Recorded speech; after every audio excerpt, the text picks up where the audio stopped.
네, 지난 영상에 달아주신 댓글 중에서 좀 인상 깊은 거 여러분들에게 좀 소개해 드릴까 해요. 저랑 경험치가 좀 비슷한 내용이 있어서요.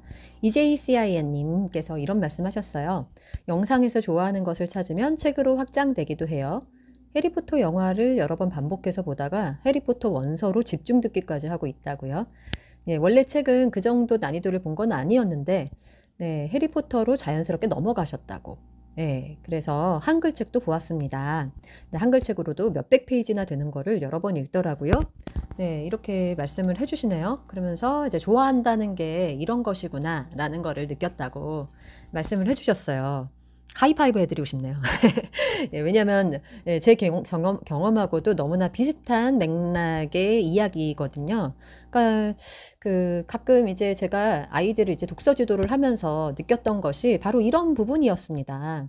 이제 많은 분들께서 이제 레벨별로 차곡차곡 이렇게 성장을 한다라고 이렇게 믿고 그렇게 또 그런 경험을 만들어 가시는 분들도 계시지만 저 같은 경우는 제가 아이들을 지도할 때도 그랬고 제 아이도 그랬고 이런 경우를 굉장히 많이 봤단 말이죠. 그러니까 이제 문제는 뭐냐면 아이가 좋아하고 빠질 만한 그런 어떤 콘텐츠가 없다는 것이 문제일 뿐, 아이들이 정말로 관심 있고, 그리고 아이들이 공감이 갈 만한 그런 스토리라면, 예, 저는 사실 뭐 레벨, 몇 점 몇, 뭐 이렇게 리딩 레벨 같은 거를 그렇게 많이 이제 강조하지 않았음에도 불구하고 아이들이 알아서 성장하는 모습을 지켜봤습니다. 저희 딸아이 같은 경우도 이제 챕터북에 들어가서 그렇게 오래지 않아서 이제 소설로 넘어가게 되었는데요. 그게 뭐냐면 제가 이제 지난 영상들 계속 따라오신 분들은 아시겠지만 제클린 윌슨 책이었어요. 이게 가장 이제 대표적인 것이 이제 슬립 오버라고요.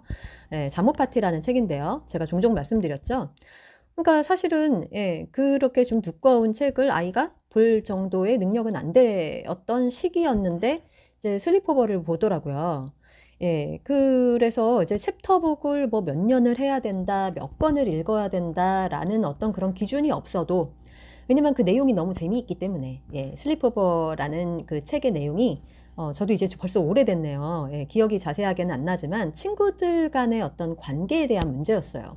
그러니까 여자아이들이 굉장히 흥미를 갖고 볼 만한 책이죠. 친구들끼리 막 왕따도 시켰다가 화해했다가 싸웠다가 아이들 개개인의 어떤 개성이 드러나는 그런 캐릭터가 살아있는 책이라고 할 수가 있죠.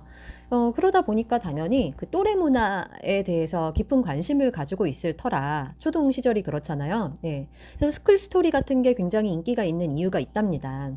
그러니까 여러분이 이제 40대 엄마들의 관심이 교육에 관심이 있는 것처럼 그래서 여러분도 교육 콘텐츠를 찾아다니시다가 저를 만나신 거잖아요.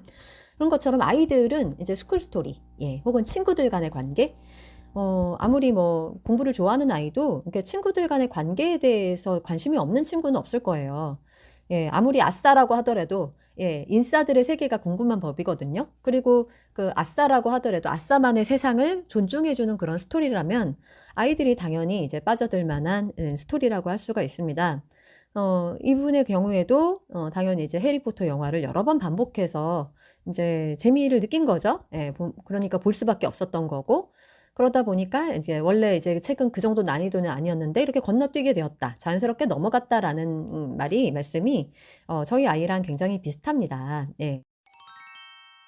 이제 요즘 아이들이 이제 뭐 독서 지도할 때 늘 이제 아쉬운 것은 인제 권장 도서라든지 책별로 학년별 도서라든지 저는 그런 것에 있어서 그거를 뭐 무조건 뭐 무시하는 거는 아니지만 '거기에 너무 얽매일 필요는 없지 않을까.'라는 생각을 항상 하고 있습니다.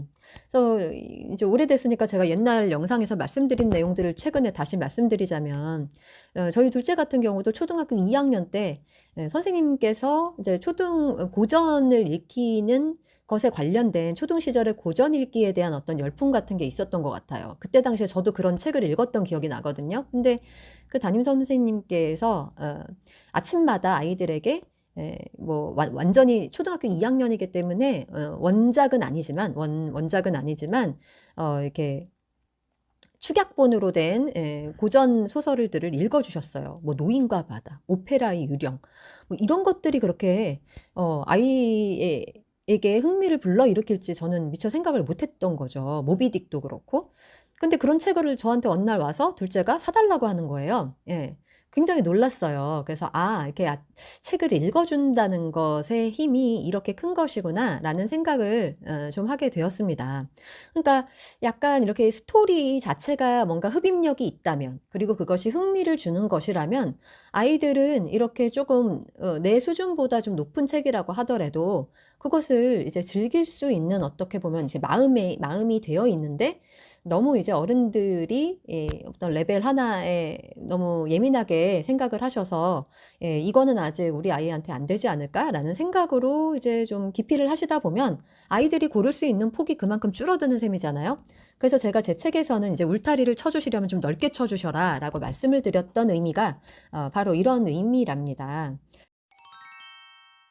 예. 그래서 저는 이제 여러분들께서 아이들에게 독서 지도를 하실 때 좀 아이들이 먼저 이제 좋아하고 몰입하는 것이 무엇인지에 대한 이제 '그런 공부가 좀 필요하지 않을까?'라는 생각을 해요. 그러니까 남의 아이들, 혹은 일단 우리나라의 어떤 평균적인 학생들이 읽는 것들이 아니라 오직 내 아이가 정말 좋아하고 즐기는 콘텐츠가 무엇인지에 대해서 여러분들이 생각을 해 보신다면, 그것과 관련한 이제 한글 책도 그렇고 영어 책도 그렇고 영화도 마찬가지죠. 우리 아이가 이제 좋아할 만한 이런 콘텐츠를 그냥 어디 여러 가지 이제 책들이 쭉 나열된 것을 정보를 보고 여러분들이 하시는 것보다는 우리 아이가 좋아하는 분야가 뭔지를 먼저 아시고 나서 그것과 관련된 공부를, 내 아이 공부를 하시는 것이 우리 아이와 좀 더 소통을 좀 더 깊게 할 수 있고, 그리고 우리 아이가 정말 지식에 대해서 뭔가 탐구하는 그런 마음이 생길 수 있도록 넓혀 주시는 일이 아닐까라는 생각을 하게 됩니다.